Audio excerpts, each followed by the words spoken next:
Good evening, Belize, and welcome to XTV's news broadcast for Tuesday, June 17, 2025.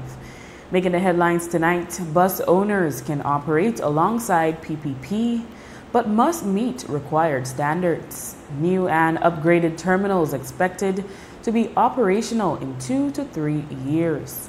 And Melcher teen reported missing in Belize. We take our first break and return with the news in detail.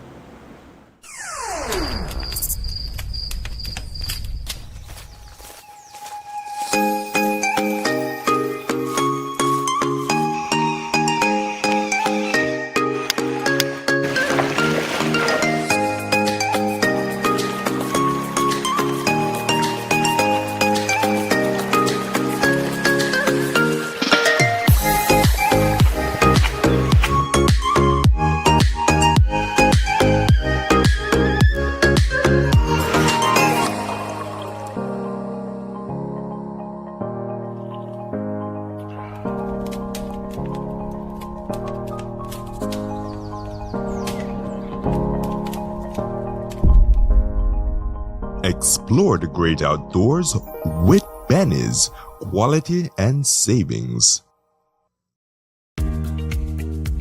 Here's how to access your contribution history on the My Social Security portal. First, go to your browser and type ssbportal.org.bz. Enter your email and password, then click Log In.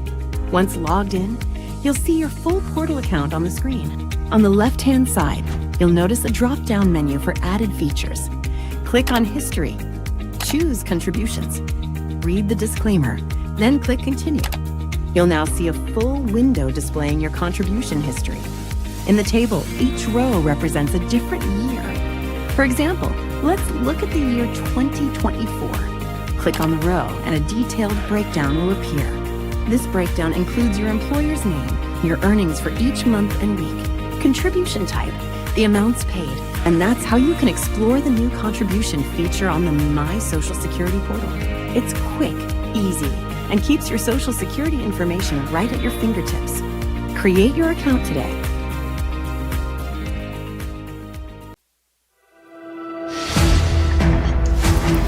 At Atlantic Bank, we stand as more than just a financial institution. We are your partners in progress, dedicated to fostering your success by providing tailored solutions to micro, small, and medium enterprises. Your successes are our triumphs, and every success story deserves to be celebrated. We pledge to stand by you every step of the way. Today, we celebrate the values that define you with your unwavering dedication, steadfast commitment, boundless innovation, resolute work ethic, and unyielding ambition.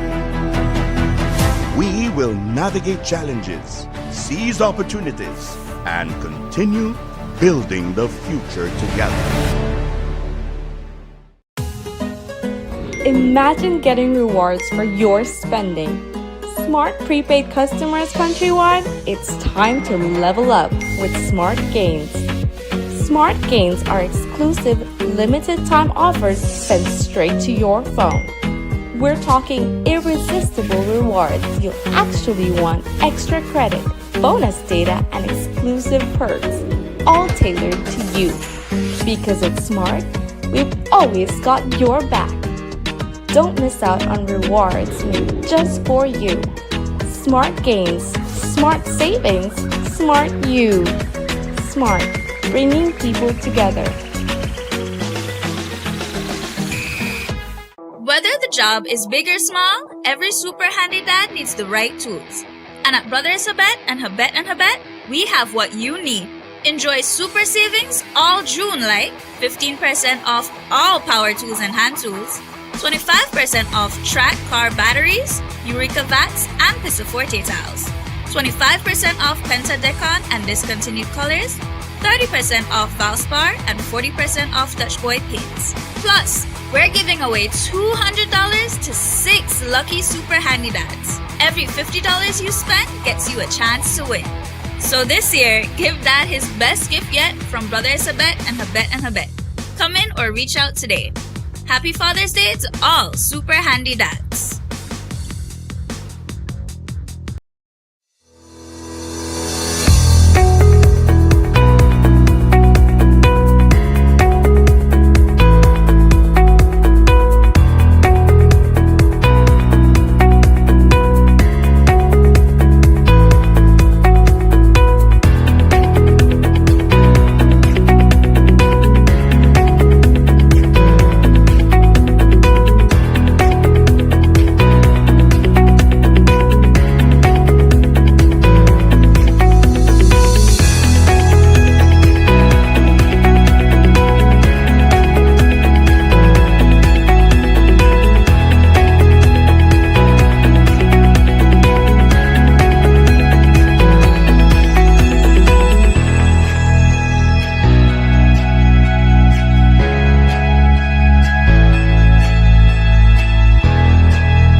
In 2024, the Belizean diaspora took over Los Angeles with the first ever Belize Diaspora Summit, and you know the only thing that could be ever better than that is to do it again. Belize Diaspora Summit 2.0. This time it takes place in the state of Florida, Fort Lauderdale Port Convention Center, July 10th, the 11th, the 12th. Belizeans from the diaspora, Belizeans from home in Belize, join together. Let's do it again.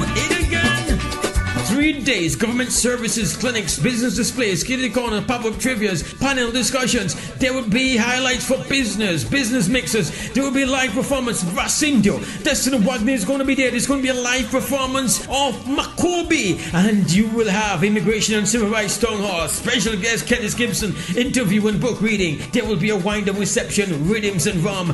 It's happening, Police Dashboard 2.0, Florida, Fort Lauderdale Power Convention Center. Don't miss it.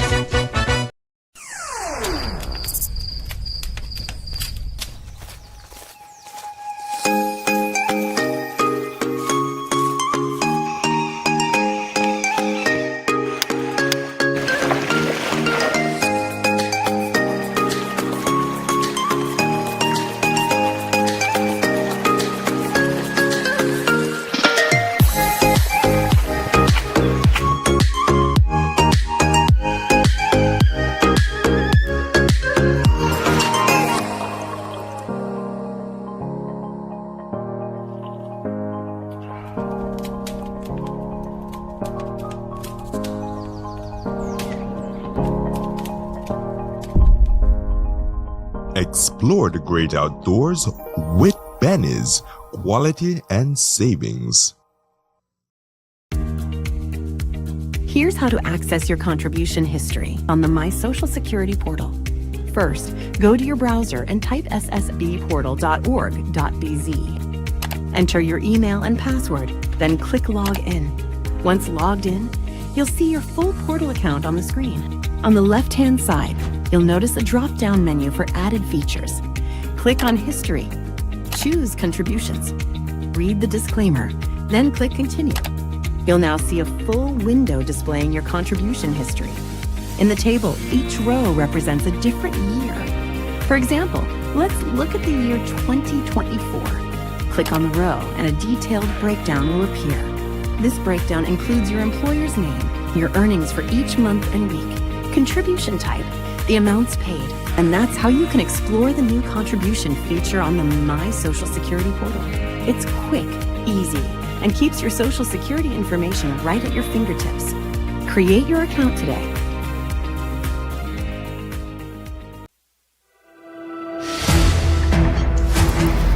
At Atlantic Bank, we stand as more than just a financial institution. We are your partners in progress, dedicated to fostering your success by providing tailored solutions to micro, small, and medium enterprises. Your successes are our triumphs, and every success story deserves to be celebrated. We pledge to stand by you every step of the way. Today, we celebrate the values that define you with your unwavering dedication, steadfast commitment, boundless innovation, resolute work ethic, and unyielding ambition. We will navigate challenges, seize opportunities, and continue building the future together. Imagine getting rewards for your spending. Smart prepaid customers countrywide, it's time to level up with Smart Gains. Smart Gains are exclusive, limited time offers sent straight to your phone. We're talking irresistible rewards you'll actually want: extra credit, bonus data, and exclusive perks, all tailored to you. Because at Smart, we've always got your back. Don't miss out on rewards made just for you. Smart Gains, Smart Savings, Smart You. Smart, bringing people together. Whether the job is big or small, every super handy dad needs the right tools. And at Brothers Habet and Habet, we have what you need. Enjoy super savings all June, like 15% off all power tools and hand tools, 25% off track car batteries, Eureka Vats, and Pisaforte towels, 25% off Penta Decon and discontinued colors, 30% off Valspar, and 40% off Dutch Boy paints. Plus, we're giving away $200 to 6 lucky super handy dads. Every $50 you spend gets you a chance to win. So this year, give Dad his best gift yet from Brothers Habet and Habet. Come in or reach out today. Happy Father's Day to all super handy dads. Welcome back with your news. I am Drea Espinosa. Minister of Transportation Dr. Louis Zabanet today held one of those rare events for this Briceño administration, a press conference. The focus was the national bus company, intended to usher in a new era in the public transportation industry. The minister made clear that this is the direction in which the government intends to move, but those operators who do not buy into the plan of the private-public partnership, PPP, will still be able to apply for road service permits. However, according to the minister, they will have to meet the requirements which are now being enforced. Currently, 31 operators are part of the Belize Bus Association.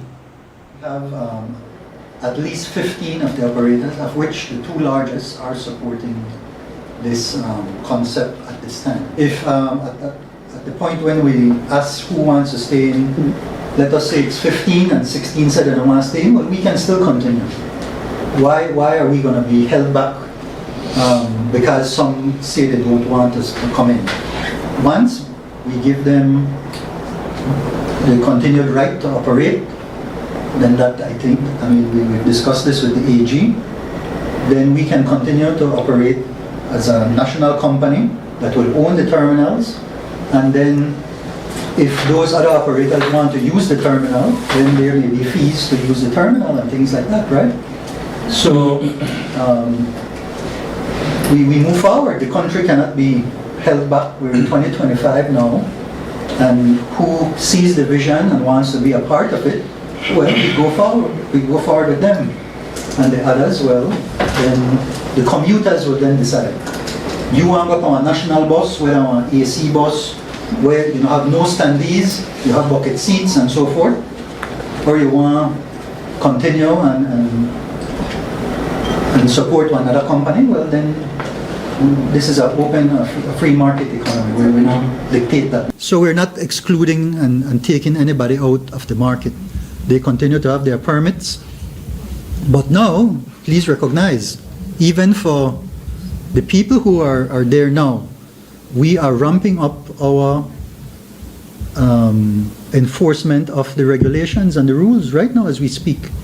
We are ramping that up, and that includes doing a valuation of the roadworthiness of each of those buses, and all the other things that the 18 conditions that each permit has. Right? On the first day when we looked at that, by the time we got to number 6 with our team, we saw that maybe half of the buses would have to be taken off of the road. According to Zabane, companies in the south and west are mostly on board with the plan. Bus companies are now being audited to assess their value. So, all the operators, it's not that we're buying them out and telling them go on your merry way. Whatever that valuation is that we come up with, okay, that valuation, they will have a percentage of that based on their particular value. And that will be translated into a certain amount of shares. Okay, so you become a shareholder now, what would be called a passive owner for this national company. Okay, and so whatever that is, you have a certain amount of shares. Now, you get your shares. You now have the option to say, okay, I want to stay in 100%, so I'm a shareholder going forward. Or I want to be paid out. We already know that some of the other bus companies want to take up any shares that others who want to leave and don't want to be a part of it. So who will get the first option? The same operators, right? Now, whatever that is, if the other operators don't take up everything, then we have a second phase now where we can go to institutional investors. So, we're at the stage of valuation. Yesterday at Central Bank, we met with all the auditors that were picked by a committee selected by all the operators.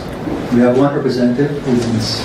Analo, who's sitting over there, and they had 4 members that they chose on that committee. The committee's sole purpose was to go and look at all the auditors in the country. So it's not the government picking the auditors. And pick them, and there are 6 of them that they selected that are going to be the ones who will go out and do a valuation of their company. We agreed yesterday that they will use 2 methods, right? The asset method and the cash flow method. Okay, and there'll be a non-disclosure agreement with each operator so that nobody will know the individual information of any operator. That will come globally to the ministry, and then we will be able to announce to the country, these are what all the operators who were assessed value, this is how much the terminals value, and this is the opening balance sheet for the national company. The minister also pushed back on the idea that there will have to be an increase in the bus fare. He said that buying in bulk will reduce costs for the company.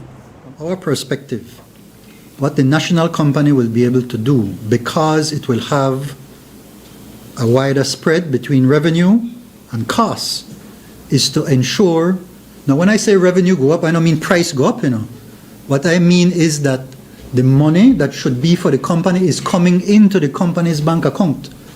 Where they come in right now because you have a lot of people especially the conductors and some drivers, where they thief the money, make it just be plain, right? And that means that your revenue could be up here, but it is so. So now you will get more of your money. So that doesn't mean that prices go up. It just means that what is due to the owners of these buses is coming to them now. But because your costs go down and you have a bigger margin, there is less pressure to increase prices, right? And if we're doing this for the purpose of the public, a public purpose, then what do we want? We want to give the best service at the lowest cost.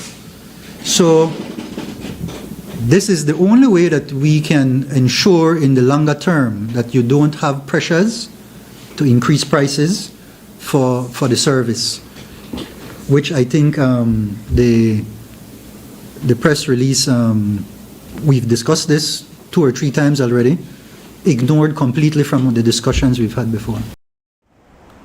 Zabane says there will be a transition period when existing buses will be used. There'll have to be a transition period before new buses arrive. So it's going to be basically all the buses that we have right now. First of all, we use about approximately 150 buses on a daily basis. And our inventory is showing us the last one that we have about 199 buses that are operational, right? I put it in quotes because we have to, it's hard to keep track of exactly all these buses. But you can see that for a period of a few months, we're going to have to use the same equipment that we have.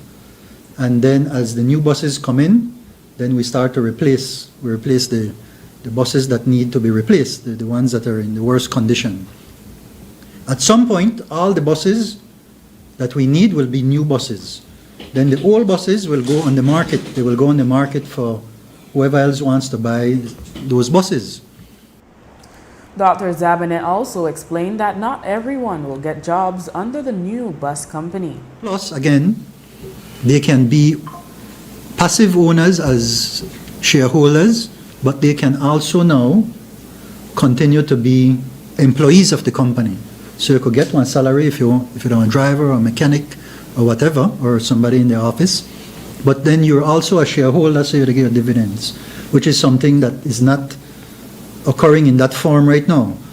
Right now what is happening is that it's a daily thing, and how much you collect for the day, you pay your bills, and then you're left with something. But when you say tomorrow you have to buy one tire, or you have to put in one new spring or whatever, or carry it to the mechanic.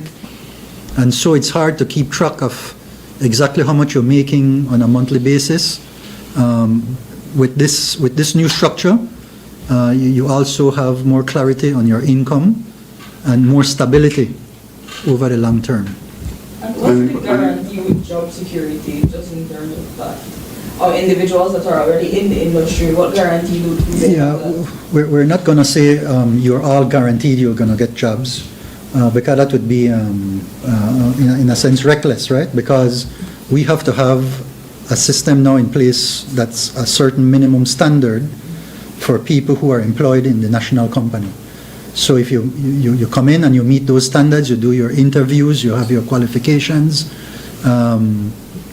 you're a driver, you go and demonstrate that you can drive properly, you pass certain interviews that will speak to your character.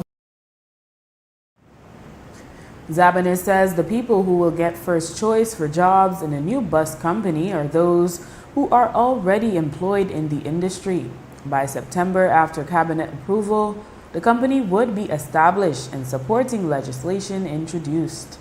A board would then be formed and employees would be hired so that operation can begin by January 2026. According to the minister, the board will decide whether dividends are paid out monthly, quarterly, or annually. Part of the new plan to revamp the public transportation industry involves the upgrade of existing and construction of new bus terminals. Minister of Transportation Dr. Louis Zabane has explained that this will all be integrated into the plan of the new public-private partnership that will be created to manage the new national bus company. We asked the minister if the responsibility for that public infrastructure should not be borne by the government alone. There are two aspects to that. First, CEO Williams is working on, along with the Ministry of Finance, to get the funds that people pay for bathroom fees to be reinvested in the terminals and improve the bathrooms. Many of the bathrooms that have no toilet seats, and these kinds of things. It's not rocket science, and it doesn't require a whole lot to bring them up to standard that are humane for our people. So that is ongoing. We also have work with our partners at UNDP, and there's a a certain element of funds there that we're looking to invest in the present terminal in Belize City. We're working with MIDH. Hopefully we can get the area in the Belmopan terminal paved, because we know there a lot of dust comes up when the bigger buses come in, the MCI buses, and we have to look at other places. But that's at least to bring up what we have in the meantime to some civil standard. Now when it comes to building new terminals across the country, that is part of the plan of the new national company, where in the opening balance sheet that we start with, that will guide us as to what additional investment will be needed to have a new terminal in Belize City, new terminal in Punta Gorda, a new terminal in San Ignacio, a new terminal in Orange Walk. So you're talking quite a lot of investment there already, and then the upgrading of the other terminals in the other municipalities. So these are things that we're working on in getting values for what these things will require, so that by the time we get to the point of getting the valuations that we're doing right now, we can have a very good idea as to what we want to start off with on January 1st of next year. Dr. Zabinet clarified that other institutional investors like the Social Security Board will be invited to invest in the PPP. Well, the concept at this point, and remember that all of this is being done in a phase way, with the cabinet approving each phase as we go. At this point, the concept is that government's contribution to the PPP will be the terminal facilities. Okay, so that will form a certain percentage. We're doing the valuation now, so I can't tell you that it's 30% or 40% or whatever percent, because we don't have the numbers yet. We're working on that within this month, next month, and in August. So we know then what the value is at this time and what additional capital will be needed to upgrade and to build the new terminals. That becomes a part of what we need to start with, along with the valuation of all the operators across the country. So that is exactly what we're doing now, to make sure that we have those numbers as accurate as possible. That will mean that a large chunk of the dividends will be going back to the government for infrastructure. Well, it does not necessarily mean that the government will be the one to invest in the additional capital that's needed for the upgrade, because you have other institutional investors, as we know, with other utilities like BEL, BWSL, BTL. You have other entities like Social Security, Central Bank. You have other institutional investors like the insurance companies. I have not met with them yet, so I don't want to sound like I'm jumping ahead, but I do plan to meet with them and explain this investment opportunity to them, and so they get that option. Plus, some of the present bus operators, in particular the larger ones, have expressed interest in putting in additional investment into this company to complement what we're doing. The minister says they expect the new terminals to be operational within another 2 to 3 years, coupled with a new bus fleet for the National Bus Company. Police are asking for the public's assistance in locating 13-year-old Lizzie Yamilet Suntekum Milian. The teen is originally from Melchor de Mencos, Guatemala, but is a Standard 5 student at San Jose Socots RC School in San Jose Socots, Cayo, just outside Benqueviejo del Carmen. She was last seen at school on Monday morning, but reports are that she did not return to classes after lunch. There are unconfirmed reports that she may have entered a white car that had a woman, a man, and a baby as occupants. Other unconfirmed reports suggest that Lizzie had told a classmate she would be traveling to Orange Walk Town with relatives. Lizzie was last seen wearing her school uniform, which is a blue skirt and light blue blouse, along with white socks and pink tennis shoes. She is about 5 feet in height, weighs approximately 95 pounds, is of mestizo descent, and has clear complexion. If you have any information on her whereabouts, a report can be made at the nearest police station. If you prefer to stay anonymous, a call can be made to the Crime Stoppers hotline at 922 or via the P3 app at p3tips.com.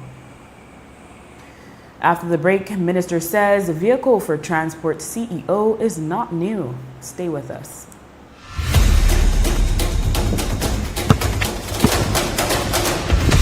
Good game, bro. Good game. Come back tomorrow, make us school up again. See that 3 pointer away at the calf, right? Only one on it. Hold on. Boy, you alright? Something wrong, yeah? Something have to wrong because you're well distracted. No, man, at the top but the street light. The one there around my areas, nice and pretty. Watch how this one look dull and orange. Because this one, the HPS. So if you see any other old fixture, report it to BL and BL will change it to the bright LED one then. You see one where the top about? Just like that. But how you do that? The thing easy. Make I show you something. All you need for do, that go in your BL app and click the option where say street light fault, enter your location, put in the 7-digit number from the pole, press report, and left the rest to BL. Just like that? Just like that. Have an old fixture? Report it today using our BEL 24/7 app, bringing you a brighter tomorrow. Nando's Wholesale is your market leader in Belize's wholesale industry when it comes to high-quality products at the most reasonable and competitive prices. With over 40 years in the wholesale business, Nando's Wholesale embraces the partnership of the hotel industry in Belize by providing world-renowned brands in wines, seasonings, condiments, and cleaners in industrial sizes, as well as small and large kitchen appliances and equipment. Nando's also takes pride in providing one of the quietest and most durable air conditioning systems in Belize with technical support and spare parts. Nando's Wholesale. Professional, reliable, effective, and prompt. Nando's Wholesale always delivers. Visit us at www.nandos.bz or send an email to nandos@nandos.bz. Or, even better yet, give us a call today at 222-500 or 280-8080 to speak to one of our sales representatives today.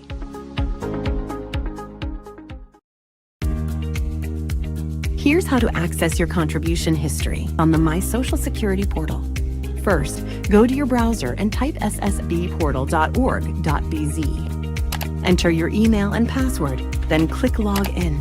Once logged in, you'll see your full portal account on the screen. On the left-hand side, you'll notice a drop-down menu for added features. Click on History. Choose Contributions. Read the disclaimer, then click Continue. You'll now see a full window displaying your contribution history. In the table, each row represents a different year. For example, let's look at the year 2024. Click on the row and a detailed breakdown will appear. This breakdown includes your employer's name, your earnings for each month and week, contribution type, the amounts paid, and that's how you can explore the new contribution feature on the My Social Security portal. It's quick, easy, and keeps your Social Security information right at your fingertips. Create your account today. Welcome to Design Depot, where you'll find premium quality products from trusted brands, all in one place.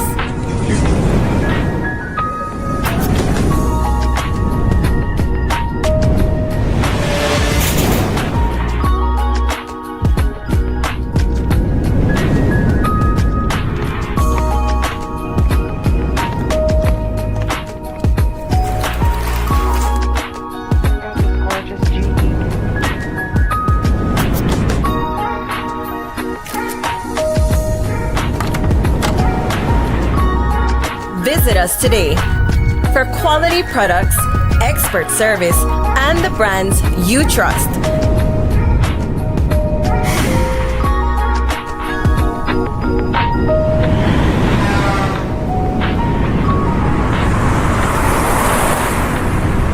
Design Depot, all in one place. Whether you are a busy person or stuck in traffic or having an adverse or very demanding circumstance, tension builds up, causing you to be stressed out. Stress attacks everyone, anytime, any age. And stress is a killer. Palm City? It's best to be alive than dead. So visit Freetown Drugstore to get options to relieve stress and to relax your mind. Yes, sir. What can I do for you today? I'm so stressed out. Okay, I'm saying I can help right now. When I this daily, for 10 days, I am good after that, okay? Okay. Freetown Drugstore, 28 Freetown Road, where you are better off alive than dead. Freetown Drugstore, telephone 223-2876.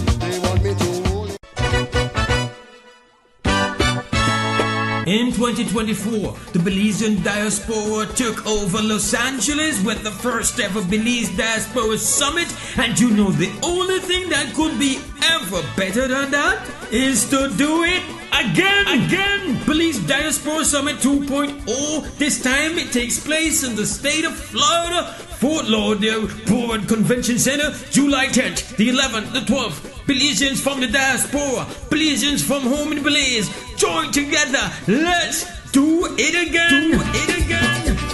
3 days, government services, clinics, business displays, kitty corner, pop-up trivias, panel discussions. There will be highlights for business mixers. There will be a live performance of Racindio. Destiny Wagner is going to be there. There's going to be a live performance of Makobi. And you will have Immigration and Civil Rights Town Hall, special guest Kenneth Gibson, interview and book reading. There will be a wind-up reception, rhythms and rum. It's happening, Belize Diaspora 2.0, Florida, Fort Lauderdale Board Convention Center. Don't miss it. In a recent interview, the president of the Public Service Union, Dean Flowers, stated that there had been a payment at the Ministry of Transportation for a new vehicle for CEO Chester Williams. Today, the minister said Williams explained it is not a new vehicle, presumably taken over from his previous post as Commissioner of Police. Well, when I chatted with the CEO, he brought it up to me that he had heard that, but in fact, he said he had called the gentleman to tell him that that's a vehicle that he had before. So I personally did not call Ministry of Finance to check. Did you make a payment today for the CEO's vehicle? I don't get into those things because I know the Ministry of Finance does things the right way. Getting a vehicle has a certain process that you have to follow, and I have every confidence that those things are in place and that the CEOs get a vehicle. So as far as I'm concerned, those processes are in place for a good reason.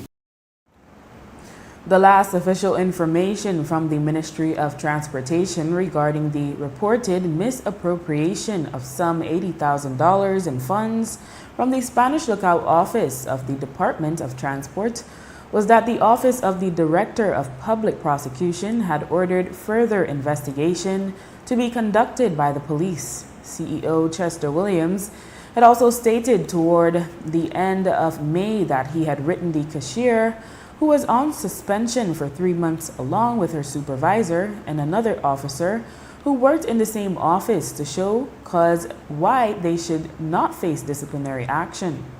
An audit conducted by the internal auditor revealed the missing funds. The president of the PSU, Dean Flowers, a few weeks ago called for the audit to be made public and further requested that the entire ministry be audited, as he believed the corruption is more widespread. We put this to Minister of Transportation, Dr. Louis Zabane. In terms of the one at Spanish Lookout itself, we have a very vigorous investigation going on. We've been working with the Office of the DPP and the police so that we can have proper evidence and a strong case when we end up in court, because that's likely where we're going to go. And so, you know, we're serious about this. We see that some of the things that occurred there may have been duplicated in other places throughout the country, and so we're doing our investigation. And this started from day one when I got to the office. We already know that some of these things occur in the ministry and in other ministries, and so that was my primary focus when I spoke with all our managers and supervisors across the country. I made it very clear that we need to do the right things and that everybody has a chance. If they were doing certain things, we're going to, and they get caught in that, then they will have to suffer the consequences of that. But that we don't need to engage in those kind of things, that we're here to serve our people. So when I heard the union leaders speaking and so on, that's quite welcome. But I don't need for him to say anything for us to do our work. If that's how I would operate, then something would be wrong with me.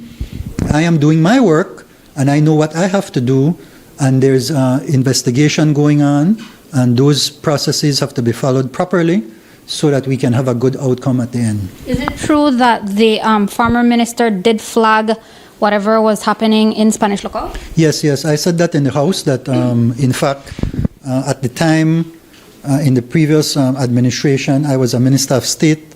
So as you know, we get a rotation at Cabinet. And at one of those meetings, he had mentioned that this was already ongoing. So we have to be fair to Minister Ferguson, that he had already raised the red flags about what was going on.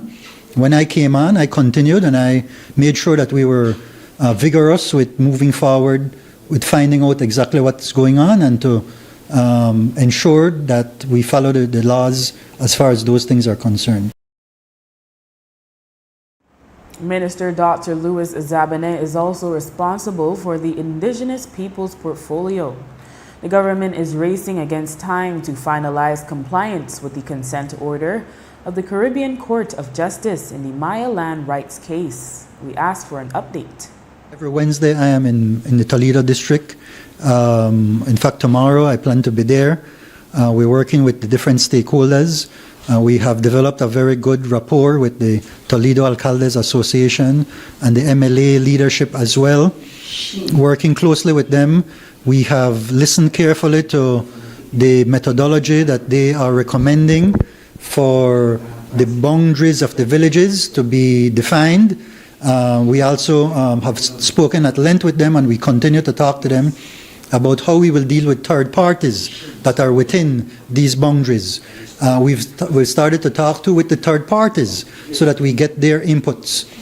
What is absolutely necessary is for us to move forward. We cannot stay in a stagnated situation that we've been in since the ruling in 2015, 10 years here in October, and we must, in fact, to abide by the ruling, have some progress made. I believe that I speak with confidence that the relationship has warmed up quite well with the Maya leaders.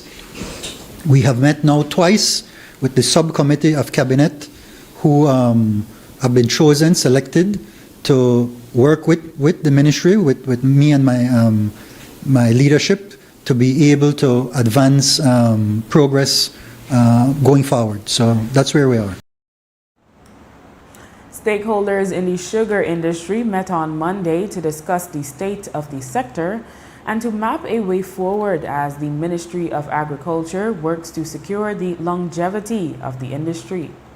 Minister of Agriculture Honorable Hassemai reiterated that at least for the immediate future, the state of the industry is not looking too promising as a small crop is expected next year.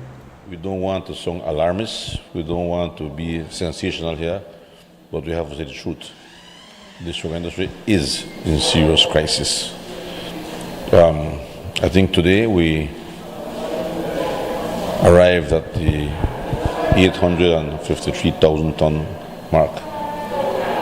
We are 119,000 tons behind in harvest compared to last year.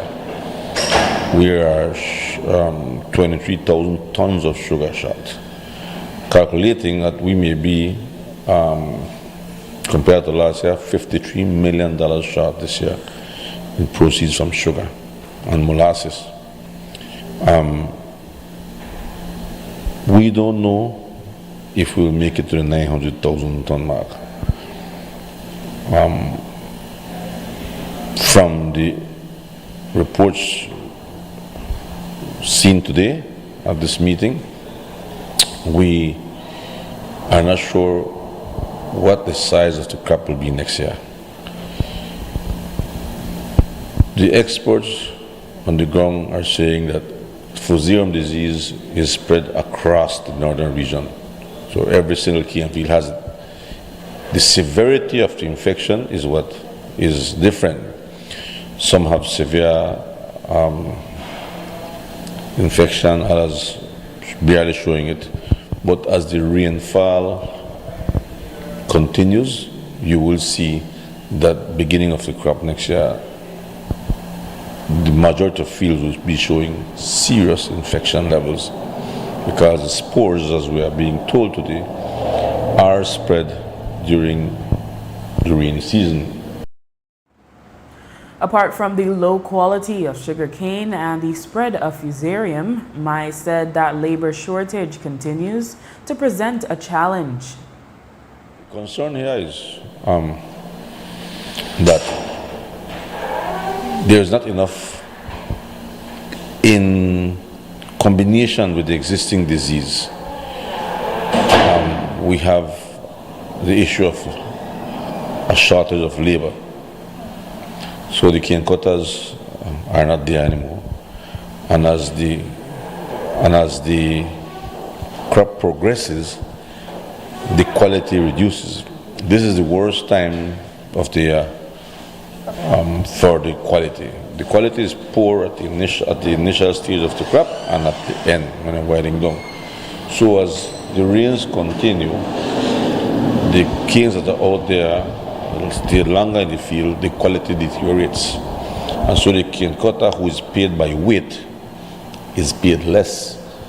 And so he finds no reason to be in the cane field cutting cane. He could find something else to do. And so we will see that the shortage of cane cutters further worsens. We will see the quality of the cane further worsens. Next year's sugarcane crop is expected to be significantly smaller than this year's. It is not yet known how small it would be. However, according to Agriculture Minister Jose Mai, the question will be how small of a crop can the BSI factory process while still making a profit. The question is how much smaller will it be and what is the minimum needed for the mill to operate efficiently. Some believe that if the harvest reduces, if the amount of cane out there reduces to say 600,000 tons, which is half of what we used to do. Mexico has 50% drop in production today. They are not sure if we're going to have another crop.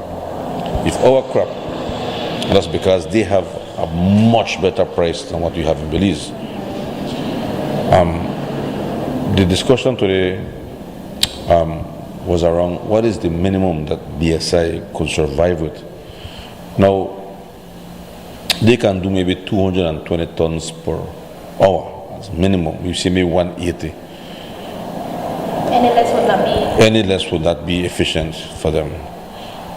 That means that we'll have a shorter crop. Instead of 210 days, we'll have 150 days or 110 days crop. But BSI has fixed costs, and I can't speak on behalf of BSI. I shouldn't speak on behalf of BSI. They can explain themselves better. But from what we are observing and what we know, is that any company cannot operate with a small crop. You have fixed costs, you have a number of people employed that you pay based on the cane that you are processing. And if you don't meet, then what you do with the people at the mill. So our concern is not over the sugarcane farmers, it's about the industry, it's about how many people can survive a BSI.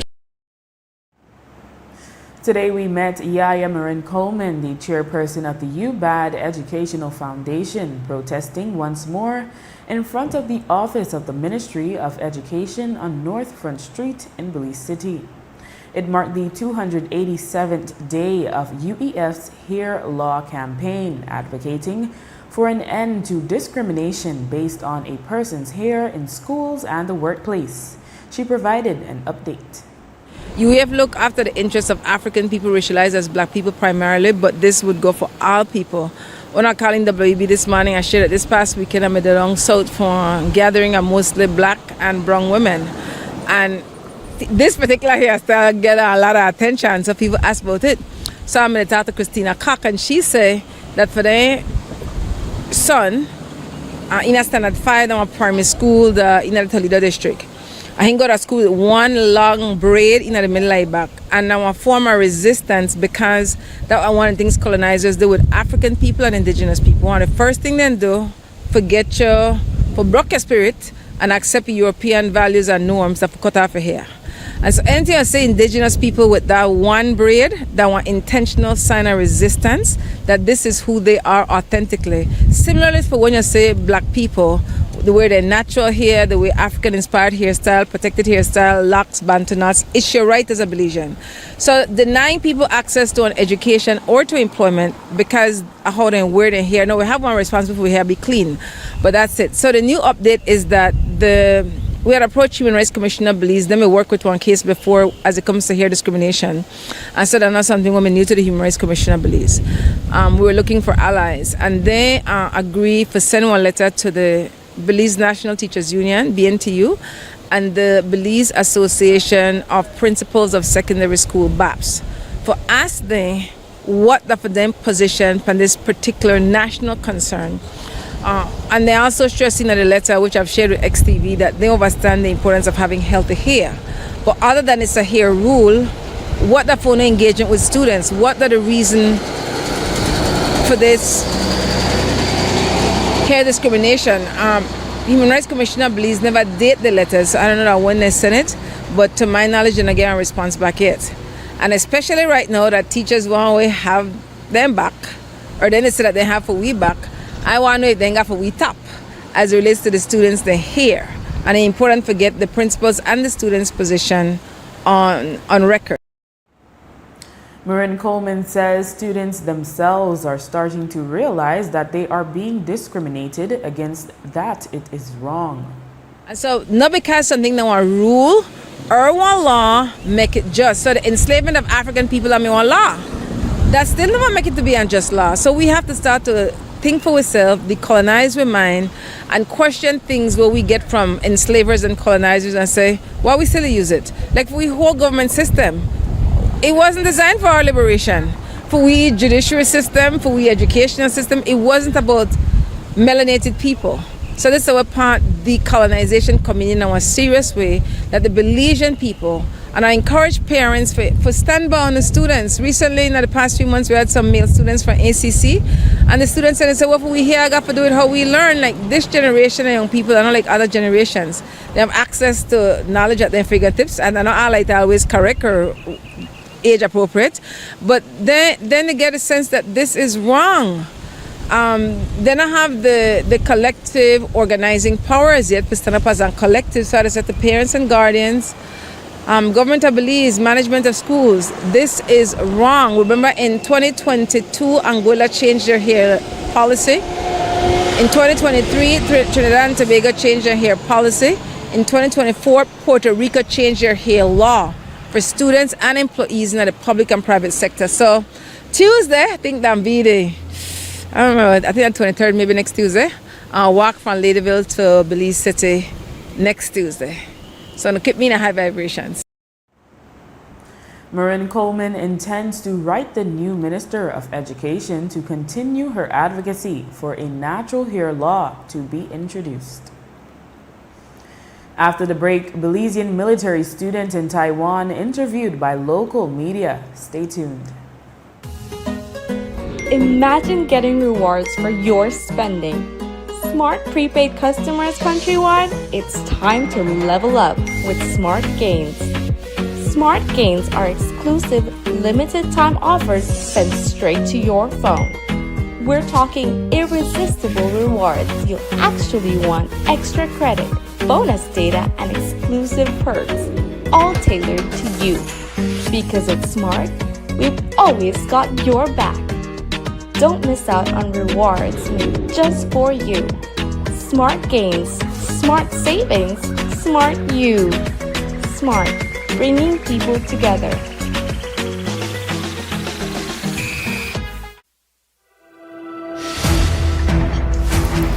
At Atlantic Bank, we stand as more than just a financial institution. We are your partners in progress, dedicated to fostering your success by providing tailored solutions to micro, small, and medium enterprises. Your successes are our triumphs, and every success story deserves to be celebrated. We pledge to stand by you every step of the way. Today, we celebrate the values that define you with your unwavering dedication, steadfast commitment, boundless innovation,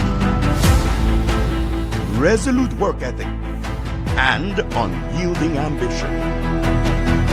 We will navigate challenges, seize opportunities, and continue building the future together.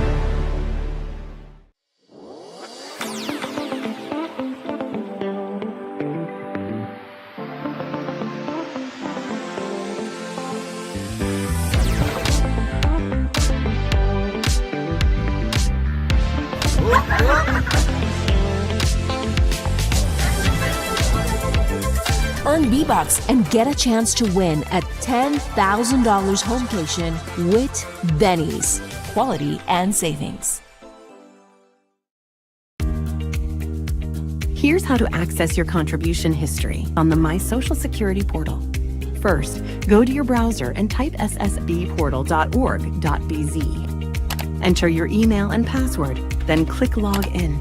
Once logged in, you'll see your full portal account on the screen. On the left-hand side, you'll notice a drop-down menu for added features. Click on History. Choose Contributions. Read the disclaimer, then click Continue. You'll now see a full window displaying your contribution history. In the table, each row represents a different year. For example, let's look at the year 2024. Click on the row and a detailed breakdown will appear. This breakdown includes your employer's name, your earnings for each month and week, contribution type, the amounts paid, and that's how you can explore the new contribution feature on the My Social Security portal. It's quick, easy, and keeps your Social Security information right at your fingertips. Create your account today.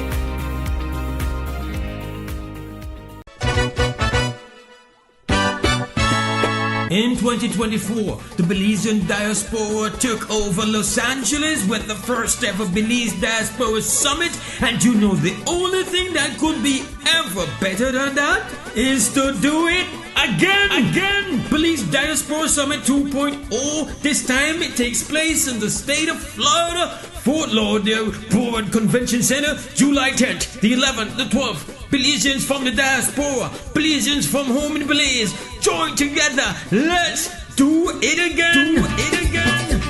3 days, government services, clinics, business displays, kitty corner, pop-up trivias, panel discussions. There will be highlights for business mixers. There will be live performance. Vasindio, Destiny Wagner is going to be there. There's going to be a live performance of Makobi. And you will have Immigration and Civil Rights Town Hall. Special guest Kenneth Gibson, interview and book reading. There will be a wind-up reception, rhythms and rum. It's happening, Police Dashboard 2.0, Florida, Fort Lauderdale, Board Convention Center. Don't miss it. Honorable Hassan Mai told the media on Monday that the Ministry of Agriculture has allocated funds for a biological approach to fight the effects of the fusarium infection currently affecting sugarcane plantations. He said while an environmental approach is preferred, he cautioned that a chemical approach may be explored if needed. The Ministry of Agriculture has allocated $2 million from the CRESA project to CIRDI to strengthen their capacity to produce the biological control, which is another fungus. This fungus will, supposing it works in other countries, will supposed to control the fusarium fungus. So we are working towards that. We have secured funding from ICA while I was at Baku at COP 29. I did source funds to help CIRDI. So CIRDI, ICA is working with the University of Belize to isolate and to culture our own biological control fungus in Belize and to see how well it colonizes and controls the disease-causing organism. So that is one thing that we're doing with ICA. CIRDI here is doing their own culturing and growth and experiments to see which of the funguses that we have imported is working well to control the fusarium. That's only the biological control aspect of controlling the disease. The disease has to be controlled using integrated approach. That's only one control. We haven't looked at the fungicide, which we don't want to use because it's very toxic to humans and to the environment. It's not good. We have to use it. It has to be in very small quantities and well managed. We haven't looked yet at the biology, at the resistant or tolerant varieties.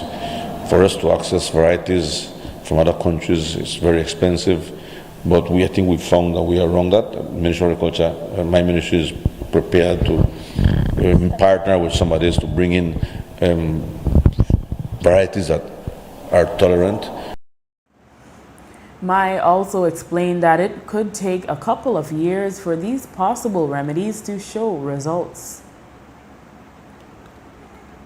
Anything we do today will not show results until 2 years after.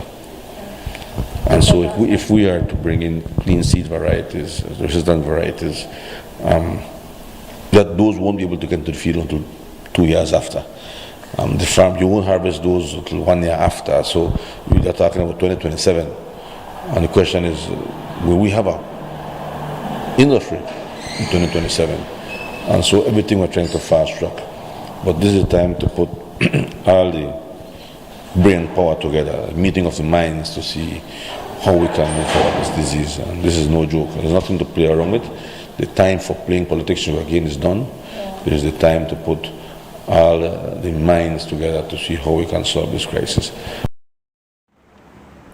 Honorable Hassan Mai on Monday lamented that reports suggest that sugarcane farmers are not doing enough to ensure a high-quality harvest. He said that the ministry intends to meet with farmers to decipher whether they have given up on the industry.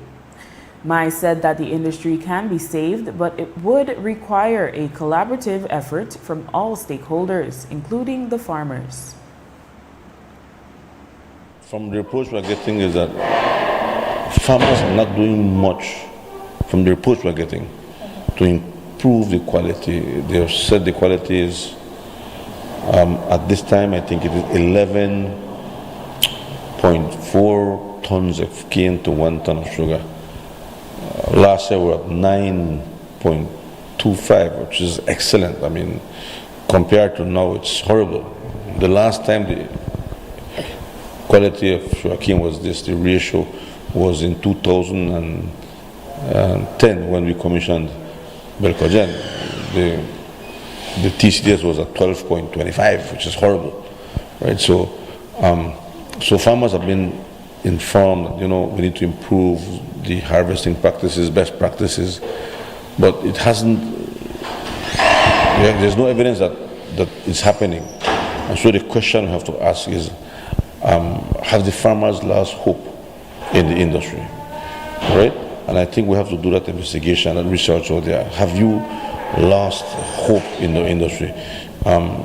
Some may argue the point that, it doesn't matter what I do. If I improve my quality, if I do best harvest practices, the price is still depressed. And so why should I continue? And so these are the questions and these are the matters we have to deal with at this time. Have the farmers lost hope in the industry, right?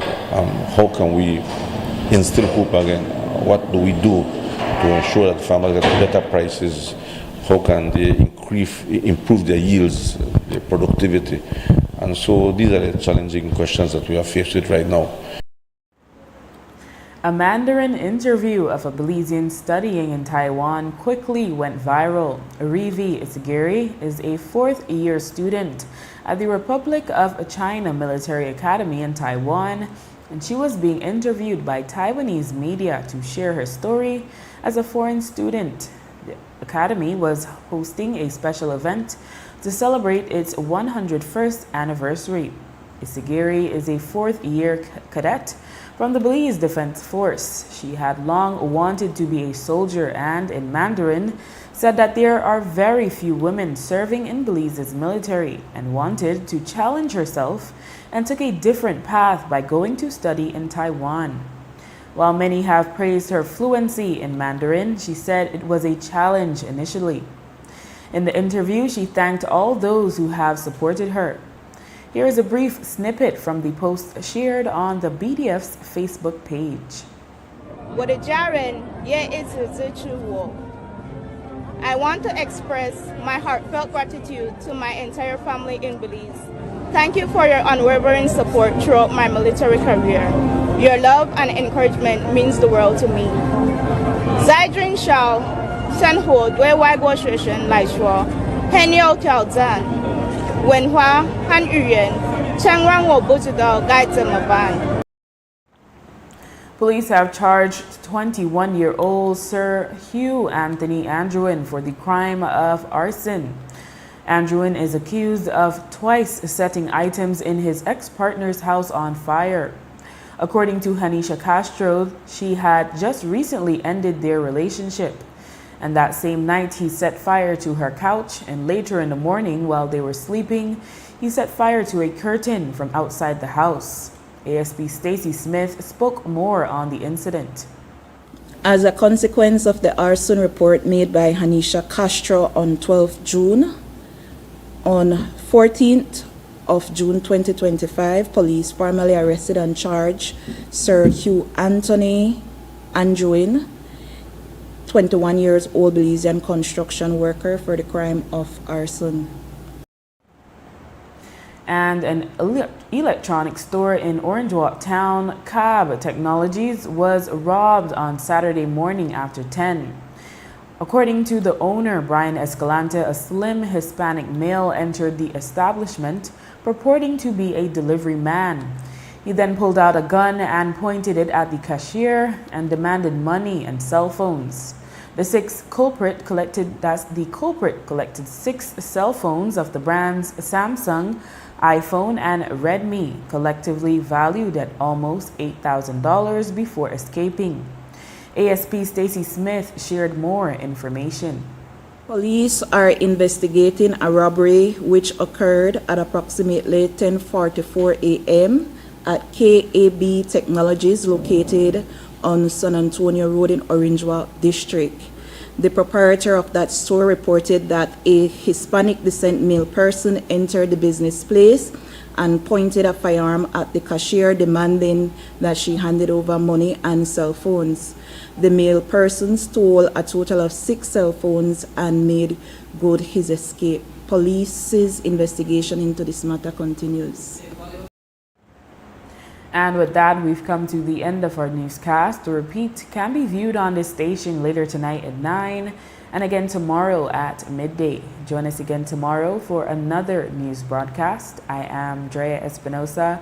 Have a safe and enjoyable evening.